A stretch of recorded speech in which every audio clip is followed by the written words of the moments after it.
everyone! Ayan, ito na nga po ang aking dream house guys. Ayan.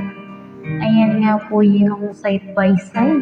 Ayan ang bahay guys. Ayan, talaga namang hindi ako nagsasawa na panoorin yan guys. Ayan, at talaga naman buo na ang first floor at second floor guys. Ayan, at talaga namang kunti na lang ay talaga namang malapit na siyang bubungan. Ayan, buo na ang kanyang dalawang kwarto guys. Ayan, at talaga namang napakasarap ng pamintana sa bahay na yan. Ayan guys.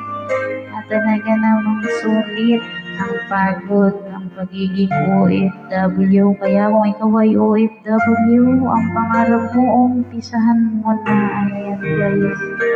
Talaga namang nakakatuwa. Ayan, di ba ning magpabahay, basta't alam nating matibay, gaya sa mga nangyayaring lindulan. Yan nga ho ay handang-handa sa lindulan dahil nga po sa sobrang limit ng mga bakal niya na magkakakoneksyon sa sahig, sa haligi, sa biga at sa dingding ay